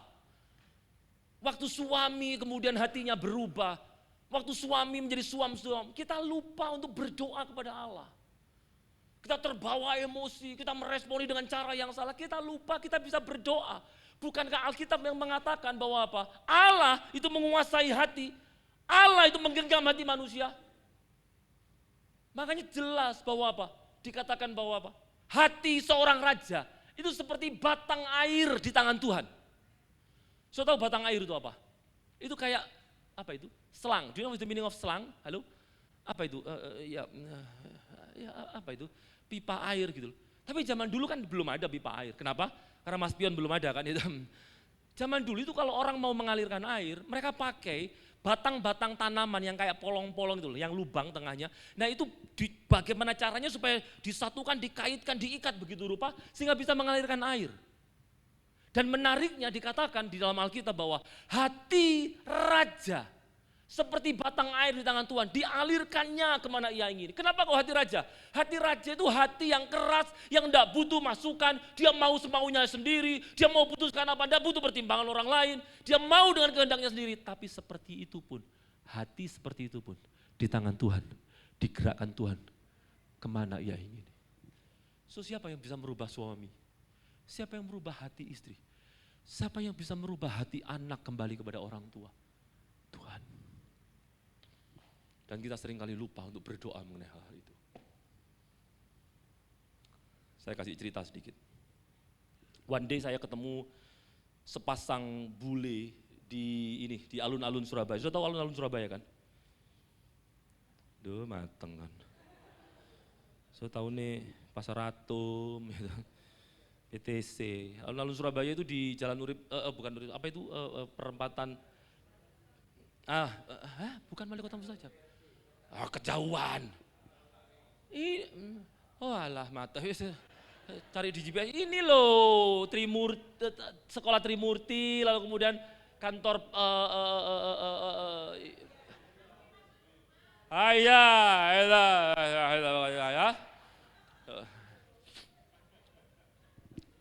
Saya waktu itu nonton wayang, saya ini suka wayang saudara, saya suka wayang kulit. Lalu kemudian saya lihat ada dua orang bule, usianya sudah around 60 ya, lebih daripada mungkin sekitar 60 menjelang 70-an. Dua orang nampak suami istri begitu, lihat wayang. Terus saya tanya, kalian tahu bahasanya kah? Kalian ngerti kah apa yang diomongin? Dia bilang enggak, kami enggak tahu. Ya tentu saja saya ngomong dalam bahasa Inggris kan. Kalian mau tak saya bantu untuk translate? Oh iya kalau kamu enggak keberatan, saya bantu translate. Jadi ini itu kunti itu ibunya ini, dia itu punya anak ini, tonggo jenenge iki lah RT nih namanya. Saya terangkan segala macam itu. Jadi apa yang disampaikan dalangnya saya translate ke dia. Karena dia tertarik dengan budaya kita, maka saya tawarkan ke dia. Besok kamu ada acara enggak? Dia bilang enggak, kami enggak ada acara. Ya paling kami cuma sightseeing, lihat-lihat saja. Soalnya lusa kami mau ke Bromo, dia bilang. Mau enggak besok tak jemput? Kalian tinggal di mana? Nanti tak ajak kalian ke Trowulan. Tahu Trowulan? Alun-alun Surabaya sudah enggak tahu Trowulan. Trowulan Mojokerto mau ke Jombang. Saya bilang, ayo kita ke sana. Karena di sana ada situs kerajaan Majapahit. Nanti kita bisa lihat candi, kamu bisa saya bawa ke museum Trowulan, bagus sekali. Dia bilang, oke, gak apa-apa ya, gak merepotkan kamu. Enggak. Saya tanya, kamu tinggal di mana, di hotel mana? Besok saya janjian, kita ini ya berangkat jam segini. Oke, sudah. Nah, sebelum saya berangkat dari rumah, saya pastikan lagi, gimana hari ini? Jadi ya, nanti saya tunggu di lobi saja, saya bilang begitu. Lalu dia bilang, Petra, I'm very sorry. Karena saya lihat forecast, lihat ramalan cuaca, nampaknya Surabaya akan hujan. Begitu juga beberapa kota di sebelahnya, dia bilang begitu. Dan saya tentu saja, oh ya sudah kalau begitu, saya bilang begitu. Dalam hati saya, kenapa orang tergantung pada hal-hal itu ya? Forecast bolehlah jadi pertimbangan, tapi bukankah kita punya akses kepada Tuhan, semesta alam itu, untuk minta supaya Tuhan sekiranya tidak hujan. Halo? Dalam perkara-perkara begitu kita seringkali lupa. Lupa tuh. Dan akhirnya saya berangkat karena saya sudah terlanjur kontak teman saya untuk bisa bawa kami jalan-jalan ke sana. Saya akhirnya tetap berangkat. And you know what? Saya berdoa sama Tuhan, Tuhan sekiranya Tuhan menunjukkan kepada hamba-Mu bahwa Engkau mendengar doa kami. Yaitu bahwa apa? Kami minta supaya tidak hujan dan betul-betul tidak ada satu tetes air pun turun. Nah ini menjadi pesan yang penting untuk saya tekankan pada saudara, supaya kalau saudara ada acara-acara apapun, butuh supaya kemudian tidak hujan, saudara bisa kontak saya, gitu. Enggak lah, saudara pikir saya ini pawang hujan kan gitu. Tapi yang saya maksudkan adalah bahwa kita punya akses untuk meminta kepada Allah melalui doa. Dan ini bukan soal terminologi doa yang harus, wah, saudara mau doa aja lihat di ChatGPT, bagaimana doa yang baik gitu. Bagaimana doa yang alkitabiah dan dengan teologi tertentu. Doa tidak perlu kalimat-kalimat yang, aduh, Tuhan sembunyikanlah hambamu di balik salibmu. Saya pikir salib itu gak deli-delian, hide in sick tah. Tapi karena yang doa hamba Tuhan besar, orang ngikut-ngikut tuh begitu. Ya tentu saja itu ya enggak apa-apa lah kalimat puitis, maksudnya supaya Kristus yang nampak kan, gitu loh maksudnya. Tapi kalau saudara enggak bisa begitu, enggak usah. Apalagi saudara sok-sokan mau doa bahasa Inggris, salah bahasa Inggris artinya beda. Halo? Lampau dan enggak, itu beda artinya. Salah ngomong tambah Tuhan salah ngekei, salahmu kok doamu ngono kok salah. Enggak usah yang terlalu muluk-muluk, doa sederhana saja. Mulailah itu bersama dengan keluargamu. Mulai ajak anak-anak untuk berdoa bersama. Pak, saya bersyukur. Visi ilahi yang Tuhan taruh dalam hidup saya pada anak-anak saya adalah apa? Supaya mereka bertumbuh takut akan Tuhan, itu saja. Itu yang nomor satu itu. Makanya kami ajarkan mereka untuk berdoa, kami ajak mereka doa. Bahkan sekarang anak saya itu ngajakin saya doa. Kadang kami berdoa, sudah itu saya masih persiapan firman, mereka mau tidur masuk ke kamar, Bapak, Mama ayo berdoa. Saya bilang, ya wes kamu doa, Bapak tadi sudah doa sama Mama. Bapak ini pendeta, diajak doa tidak mau, begitu. Tapi tidak apa-apa, saya senang punya anak yang begitu kan, tidak apa-apa. Dan anak saya itu kalau doa, panjang kali lebar. Pendoa syafaat ini, kenapa? Setiap hal yang dia lihat dalam satu hari itu dibawa dalam doanya. Satu kali saya ajak dia untuk ketemu dengan teman saya. Karena teman saya itu kakinya kena gerinda ya bukan gerinda ya jadi yang. Jadi saya tanya kenapa kakimu? Kena gerinda tadi gara-gara ini loh. Saya tahu malamnya saya kaget, tiba-tiba didoakan oleh anak saya. Itu masih usia berapa tuh? Saya lupa itu. Tuhan berkati temannya Bapak yang kakinya kena pisau, dia bilang begitu. Didoakan apa yang dia lihat, didoakan. Makanya kami selalu share ke mereka. Untuk setiap kebaikan Tuhan yang kami terima. Kami itu tidak pernah planning liburan Pak. Siapa yang bikin planning liburan, liburan bagi kami? Tuhan. Sungguhan ini. Saya kadang-kadang tidak tahu ini hari libur ini, nggak ngerti itu. Tapi Tuhan sudah tata, tiba-tiba ada jemaat yang, Pastor sudah punya ini paspor. Sudah, istri sudah ada. Sudah, anak-anak belum. Ya wes tak kirimi ini ya berkat ya buat bikin paspor tuh anak-anak. Lo mau kemana namanya? Ini loh Pak, itu tak kasih liburan kayak ini ya, mana Singapura, Malaysia, jalan-jalan aja ya. Oke, terus sangguni, tak sangguni tenang aja, puji Tuhan. Oh saya ya sekalian toh, ya toh. Saya bilang kalau berbuat baik jangan nanggung-nanggung. Loh tapi begitu loh Tuhan itu. Dan dalam kebaikan-kebaikan apapun yang kami terima, saya share kepada anak saya. Puji Tuhan nak, ini tadi begini-begini. Sehingga mereka tahu siapa pemelihara mereka. Makanya saya tidak khawatir kapanpun Tuhan panggil saya. Bahkan jika hari ini saya tidak ketemu dengan mereka. Hati saya sudah aman karena mereka tahu siapa pemeliharanya. Jangan biarkan anakmu terpaut dengan hatimu. Biarkan mereka terpaut dengan Tuhannya. Sungguh Bapak Ibu, saya ngomong ini. Dan saya senang, saya melihat itu di anak-anak saya. Mereka selalu menomorsatukan Tuhan. Atas apa yang mereka senangi, kalau misalnya mereka tidak bisa lakukan gara-gara kami harus melayani, gara-gara mereka sudah ngerti kalau papanya, mamanya mau pelayanan, mereka terpaksa harus sendirian di rumah, mereka bisa mengerti. Anak-anak saya masih kecil-kecil, 9 tahun sama 8 tahun. Tapi kami tinggal, kami titipkan Tuhan, jagai mereka. Kadang-kadang bisa begitu, dan mereka ngerti bahwa kalau bapaknya melayani Tuhan, mamanya melayani Tuhan, mereka harus jaga diri mereka masing-masing dan mereka percaya ada Tuhan. Dan puji Tuhan, Tuhan itu adilnya luar biasa. Kami memang untuk sementara ini tidak ada pembantu, ada 4 sih sebetulnya, tapi saya kasih liburan ke Eropa, sudah beberapa tahun di sana ya. Jadi kami tinggal anak-anak kami. Kadang-kadang kami bercanda, lupa anak-anak kok nggak diajak kalau kami pelayanan doa malam. Enggak, lu gak apa-apa tahu? Enggak, lu ada yang dititipkan? Ada. Titipkan di mana? Penitipan helm, di Bengurasi, tak gituin. Ya yang penting kan karcisnya nggak hilang, nih hilang nggak saya ambil anak saya itu. Tapi yang saya maksudkan, Pak Bu dengar baik-baik, adalah penting untuk orang tua membangun kerohanian anaknya. Seringkali orang tua puas ketika anaknya sekolah minggu. Jangan kau pikir bahwa guru sekolah minggu itu bertanggung jawab terhadap kerohanian anakmu. Kitalah yang bertanggung jawab. Kitalah yang bertanggung jawab terhadap kerohanian mereka. Karena kita punya kewajiban untuk apa? Mengajar mereka tentang Allah. Suami istri yuk sama-sama berdoa. Saya mau selesai, sudah ada yang amin. Amin. Suami istri mari sama-sama berdoa. Setiap kali sudah mau tidur, genggam tangan istrimu. Istri genggam tangan suami. Rodok perkes karena siangnya rodok mencek. Gitu ya. Lakukan hal-hal yang simpel saja. Mari berdoa. Mulai dengan langkah yang sederhana. Sebelum tidur malam, pegang tangan pasangan, berdoa bersama. Doakan mertua, doakan orang tua. Tumpang tangan kepada anak-anakmu, berkati mereka. Saya itu kalau disuruh mendoakan anak sama orang tua telepon saya, Pastor tolong doakan anak saya sakit. Saya bukan tidak mau mendoakan, tapi saya selalu ingatkan.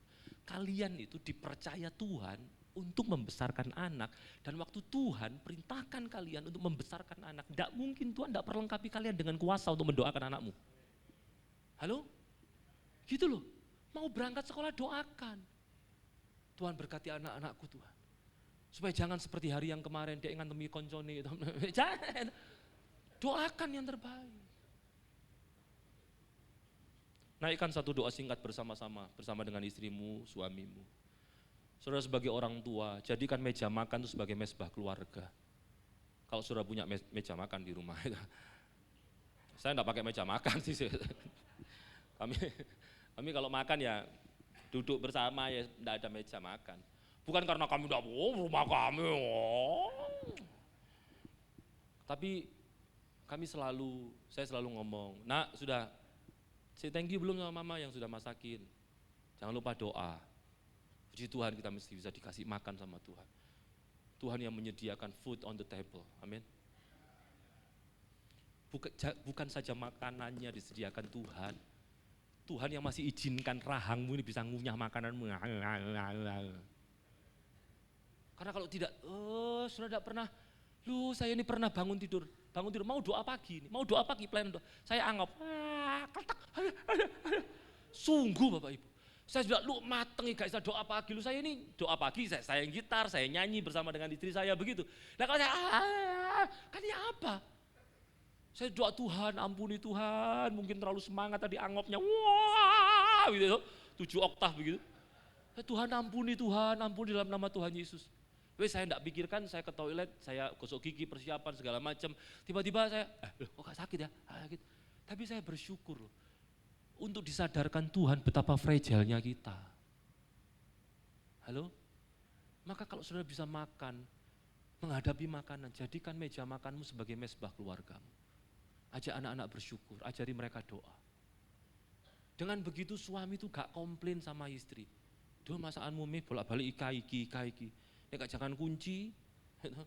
Ya tetap kunci, tapi kunci jendela, kunci pagar, kunci apa. Gak jauh dari jangan kunci gitu. Saya enggak pernah komplain sama istri, saudara boleh tanya. Jangankan enggak komplain, saya minta masakan tertentu enggak pernah. Apa yang disediakan istri saya, paling saya cuman sayang punya berambang goreng enggak, saya suka berambang goreng. Paling cuman gitu, saya minta tolong kecap dong gitu. Selebihnya istri saya masak apa tak makan. Sungguh, saya pernah dibuatkan sambal kopi aja tak makan kok. Ada istri saya, mana mungkin saya bohong, ini saya di mimbar kok. Saya lagi belajar, saya lagi baca buku di kamar. Istri saya, loh sayang, mateng kon ya, begitu. Dia di mana? Di dapur. Dia di dapur. Loh sayang, mateng kon.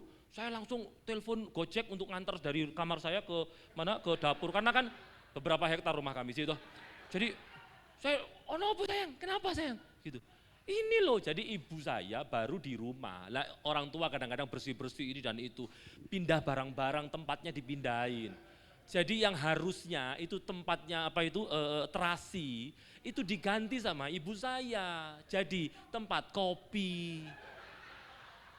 Terasi itu kalau sudah matang digoreng kan sudah pecah-pecah kan hampir bermirip. Istri saya juga refleks saja, mau nyambel kasih itu, begitu diulek set, lu kok bau kopi? Lu matang kan kopi.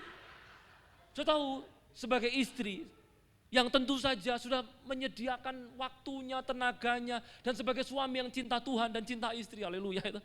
Saya enggak komplain, saya bilang, halah gak apa-apa sayang, sudah terlanjur enggak apa-apa lah. Dan betul akhirnya, saya makan sambal kopi. Begitu saya makan, saya doa, waktu itu doanya lebih kenceng, Tuhan dalam nama Tuhan Yesus, Tuhan tolong hamba-Mu itu. Saya makan, istri saya tanya, sayang enak saya, wah ini jawabannya susah. Wah ini, lebih baik dia enggak tanya. Waktu dia tanya, waduh Tuhan beri hamba-Mu hikmat untuk menjawab. Saya jawab begini, enak sayang tapi kayaknya enggak perlu dibuatkan lagi, saya bilang begitu. Enak tapi enggak usah dibuatkan lagi. Mari bersyukur, bukan saja atas makanan yang masih kita bisa nikmati, tapi juga Tuhan yang berkasih karunia untuk kita bisa menikmati makanan itu.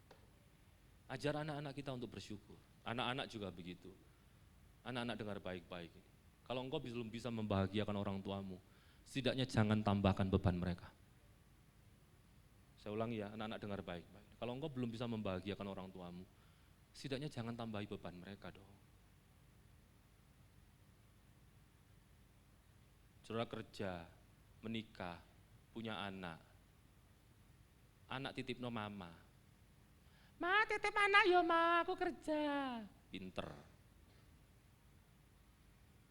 Mama itu tentu seneng lah, oma seneng lah ketemu dengan cucunya. Tapi kalau mau bebani, dititipi anak itu, duit gak dikei bisa. Punya anak 2, dititip no itu baru anak saudara. Padahal anaknya kakakmu titipkan dia di situ juga, yaitu dia juga nitipkan anaknya di situ. Jadi 4 orang cucu ngumpul bersama. Itu kalau 1 minta es krim, yang 3 minta. Oma, aku juga mau es krim, begitu tuh. Sementara sudah gajian kailing belas karo mamamu. Maaf ya, gak fair lah. Mateng kalau sing ngamin belas ini. Kalau saudara memang terpaksa, maaf ya ma, terpaksa ini ya, yes gak apa-apa wis, ya paling tidak bantulah beli pulsa kayak mama minta pulsa itu loh. Pak, kasihlah mamamu berkat. So dengar baik-baik, saya akan menutup ini dengan satu kalimat, bahwa rumah yang paling kuat bukanlah rumah yang paling besar dan paling mewah. Rumah yang paling kuat adalah rumah yang setiap harinya semua isi rumahnya menyadari bahwa ada Tuhan di tengah-tengah mereka. Apakah kita mau hidup sebagai keluarga-keluarga yang revival di dalam kerohanian? Mulai dengan hal-hal yang simpel. Mari kembali berelasi dengan Allah, supaya melalui relasi itu memulihkan relasi kita dengan keluarga. Mari mulai untuk bangun mesbah doa di tengah keluargamu. Dan saya percaya keluarga-keluarga di GBI Rehoboth ini diberkati oleh Tuhan. Tuhan memberkati kita semuanya, berikan kemuliaan yang meriah buat Tuhan. Maksudnya di mana? Nah. Biasanya sudah naik duluan. Saya ingin mengajak saudara memuji satu pujian lama, tapi sekiranya ini mengingatkan kita akan kasih Tuhan, supaya ketika kita mengingat kasih Tuhan, ingatan akan kebaikan Tuhan, menggerakkan kita juga untuk baik kepada pasangan kita. Ada yang datang bersama dengan istri, dengan suami. Saya ingin supaya saudara tidak terpisahkan oleh tas, oleh Alkitab, bahkan oleh apapun. Duduk bersama dengan suami, dengan istri. Kalau ada anak yang datang bersama mamanya, cari mama. Cari mama. Duduk sana, cari sama mama. Saya ngomong begitu enggak apa-apa, dia ini ponakan saya sudah.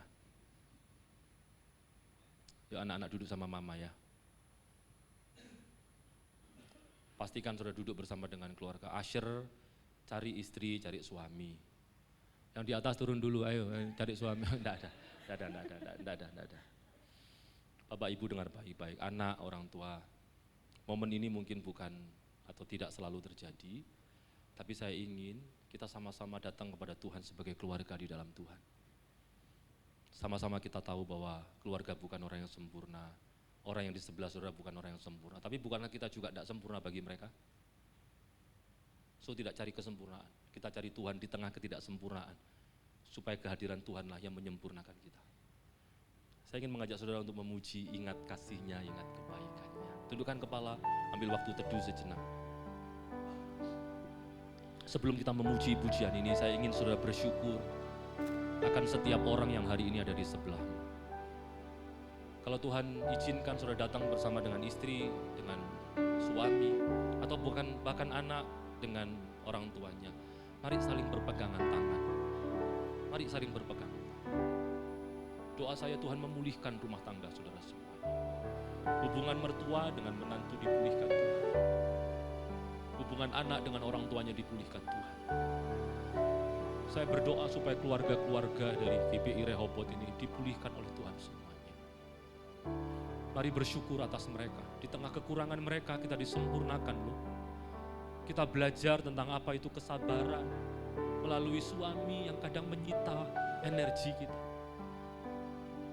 Kita belajar tentang bagaimana luar biasanya Allah itu mengasihi kita. Bahkan dengan mengasihi anak-anak yang kadang itu jadi beban dalam hati kita. Menghabiskan energi kita dan seterusnya. Mari datang di hadapan Tuhan. Gandeng tangan istri, suami atau orang tuamu. Dan mari ingat kasih-Nya Tuhan. Ingat kasih-Nya. Ingat kebaikan-Nya. Terima kasih Tuhan. Dan anugerah-Nya selamatkanku. Amin. Terima kasih. Sebab kasih-Nya setinggi langit. Kasih setia Allah pada kita. Besar kasih Allah. Terima kasih pada kita. Katakan dengan hatimu, ku takkan lupa Tuhan. Ku takkan lupa kasih-Nya. Kasih-Nya. Ku takkan lupa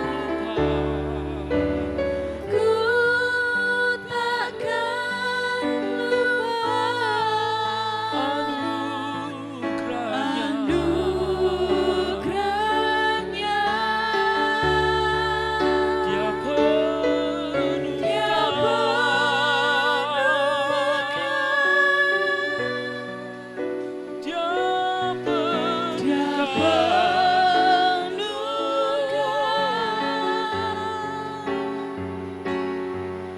Dia puaskan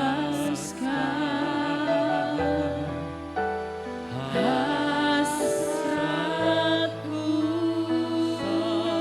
Kasih Allah,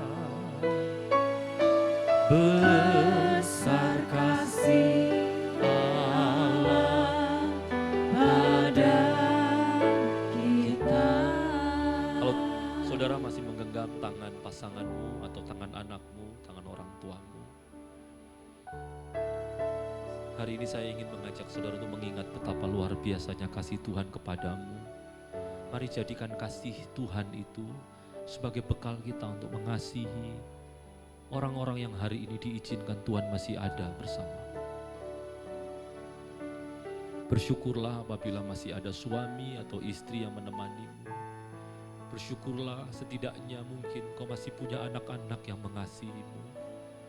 Anak-anak dengar baik, bersyukurlah engkau masih punya orang tua yang masih mau untuk mengasihimu, menerimamu.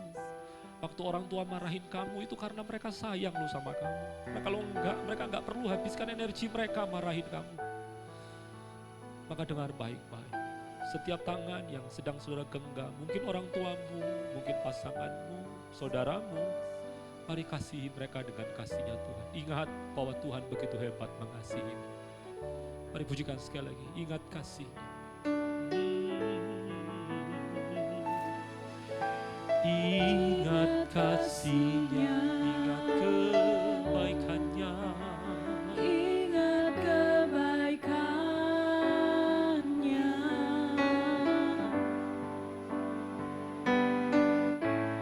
dan anugerah-Nya selamatkanku.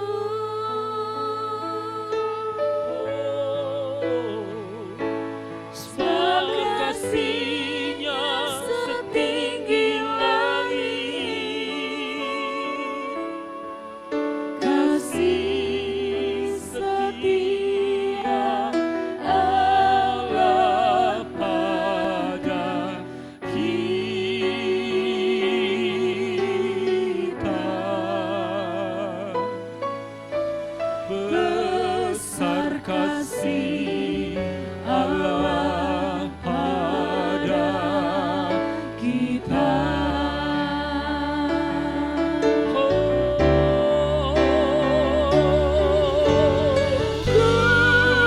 takkan lupa Kasih-Nya, ku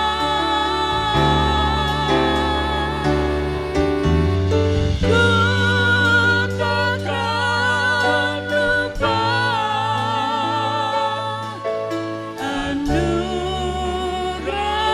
anugerah-Nya Dia penuhkan,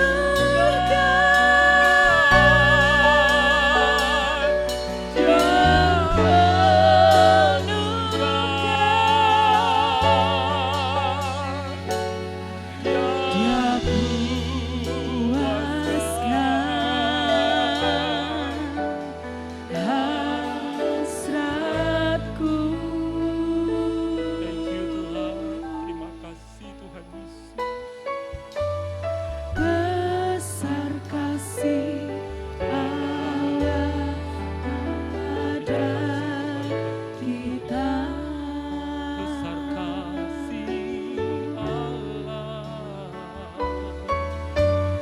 Besar kasih Allah pada kita. Mari dikatakan sama-sama, besar kasih Allah pada kita. Besar kasih Allah pada kita. Ada satu hal yang Tuhan taruh dalam hati saya dan saya ingin menyampaikan ini. Saya minta waktu 1-2 menit saja. Saya merasakan ada orang-orang yang pernah terluka. Dan luka itu begitu amat sangat nyata terasa. Dibuat oleh orang-orang yang dikasihinya.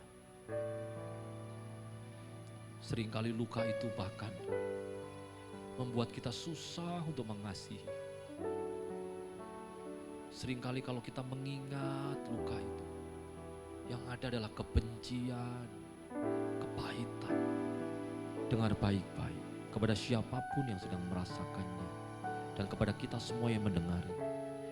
Bukankah Kristus pernah menunjukkan bekas lubang paku yang ada di tangannya kepada murid-muridnya? Tapi bekas luka itu tidak pernah dimaksudkan untuk mengingatkan kepada mereka tentang sakit yang dirasakan oleh Kristus. Justru sebaliknya, bekas luka itu dipakai untuk mengingatkan kepada mereka tentang kasih Tuhan kepada mereka. Jika engkau mengingat ada bekas luka dalam hatimu, di dalam tubuhmu, yang kalau kau melihat itu, kau sakit hati dengan orang yang melakukannya.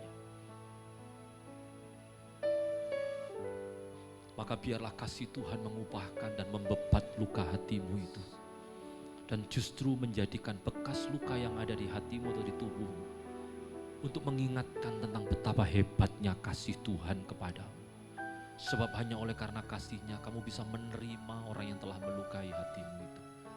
Hanya oleh karena kasih-Nya, Engkau bisa menerima, mengampuni, memaafkan, bahkan mengasihi orang yang sedang menyakiti hatimu.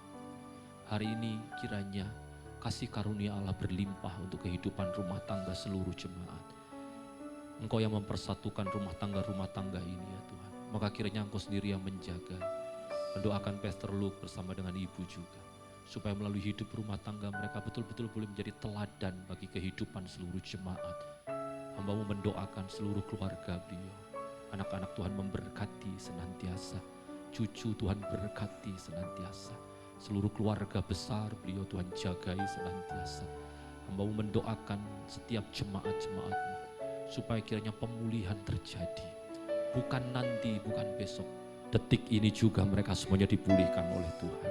Segala puji, hormat, syukur hanya bagi Allah yang menggenggam kehidupan kami semuanya dan memulihkan hati kami dalam nama Tuhan Yesus. Kita semuanya diberkati Tuhan, mari sama-sama berkata. Amin. Haleluya. Mari saya menang kita semua bangkit berdiri, Bapak. Anugerah-Mu jadi perisaiku, mengelilingiku, memeliharaku. Anugerah-Mu untuk seumur hidupku. Pada saat yang lain pergi, anugerah-Mu jadi perisaiku. Biar anugerah-Mu yang melindungi keluarga kami, Tuhan. Biar anugerah-Mu Tuhan yang memelihara keluarga kami. Untuk seumur hidupku terjadi dalam hidupku. Haleluya, anugerah-Mu, anugerah-Mu jadi perisaiku, mengelilingi,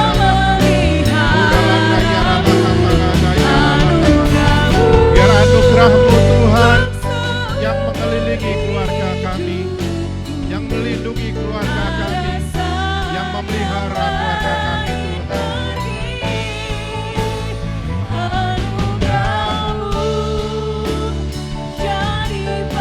Haleluya.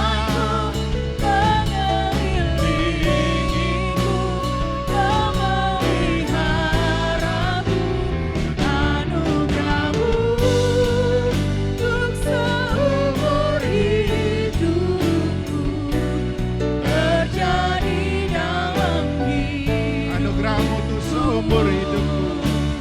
Anugerah-Mu untuk seumur hidupku terjadi dalam hidup. Sekali lagi. Anugerah-Mu untuk seumur hidupku terjadi dalam hidupku. Haleluya. Tuhan, sebelum kami selesai beribadah sore ini, hamba berdoa untuk setiap keluarga anak-anak-Mu di tempat ini. Biarlah anugerah-Mu Tuhan yang mengelilingi rumah tangga kami. Kasih setia-Mu Tuhan yang memproteksi keluarga kami, memproteksi anak-anak kami, pasangan hidup kami. Biar anugerah-Mu Tuhan yang memelihara kehidupan kami. Karena kami tahu hanya Engkau yang bisa memelihara kehidupan kami. Biar kami semua keluarga-keluarga di tempat ini mengandalkan Engkau. Tuhan Yesus jadi pusat dalam rumah tangga kami. Tuhan Yesus jadi yang utama dalam rumah tangga kami. Tuhan berkati anak-anak-Mu Tuhan, setiap keluarga di tempat ini. Semua hidup takut Tuhan. Karena kami tahu dalam takut Tuhan ada ketentraman yang besar dan ada pelindungan yang kuat buat keluarga-keluarga di tempat ini. Dalam hidup takut Tuhan akan menjauhkan kami dari jerat maut. Kami hidup benar di hadapan Tuhan dan Tuhan memberkati keharmonisan untuk rumah tangga kami. Hamba berdoa Tuhan, berkati setiap kepala rumah tangga. Berkati ibu rumah tangga jadi penolong yang baik. Kepala rumah tangga jadi pemimpin yang baik, jadi papa yang bijaksana, jadi suami yang bijaksana. Anak-anak juga Tuhan berkati mereka. Sejak dari kecil ini Tuhan, biar mereka punya hati yang takut Tuhan, menghormati Tuhan. Biar mereka punya telinga yang taat akan suara Tuhan dan suara orang tuanya. Hamba berdoa Tuhan supaya setiap keluarga hidup rukun, saling mengasihi satu dengan yang lain, saling support satu dengan yang lain, saling setia satu dengan yang lain. Dan biarlah setiap kepala rumah tangga berani komitmen bahwa aku dan seisi rumah tanggaku, kami hanya melayani Tuhan, kami hanya setia kepada Tuhan. Berkati Tuhan dalam nama Tuhan, pekerjaan diberkati, sekolah diberkati, kehidupan diberkati, berkat jasmani, berkat rohani yang melimpah atas rumah tangga kami. Hamba juga berdoa untuk Pastor Joy yang sudah melayani tadi pagi, maupun Pastor Putut yang melayani sore hari ini. Tuhan berkati hamba-hamba-Mu dan pakai lebih lagi dalam kehidupan mereka. Hikmat akal budi melimpah, pewahyuan dari Tuhan melimpah dalam kehidupan mereka. Perluas wilayah mereka Tuhan, naikkan level mereka Tuhan. Penyertaan untuk mereka berdua, untuk keluarga, untuk anak-anak, untuk pelayanan mereka. Tuhan berkati berlipat-lipat kali ganda. Terima kasih, kami bersyukur padamu Tuhan. Dan sekarang kami mengangkat tangan kami Tuhan. Mari berkati kami Tuhan Yesus. Sekarang ya Tuhan. Terima kasih Tuhan Yesus. Berkati Kami curahkanlah berkat-Mu bagi Esa. Jadikan kami semua penyembah-Mu yang menyembah-Mu dalam roh dan kebenaran. Biarlah hidup kami dipenuhi oleh Roh Kudus dan dipimpin oleh Roh Kudus. Dan jadikan kami semua penjala jiwa yang melaksanakan amanat agung-Mu Tuhan Yesus. Jemaat Rehoboth, terimalah berkat kasih karunia dari Allah Bapa, damai sejahtera dari Tuhan Yesus Kristus, serta persekutuan Roh Kudus menyertai kita semua mulai malam hari ini sampai Maranatha, sampai Tuhan Yesus datang untuk kali yang kedua, bahkan sampai selama-lamanya. Terima dengan sukacita pengucapan syukur bersama kita katakan, amin. Tuhan Yesus memberkati. Silakan duduk Bapak Ibu Saudara.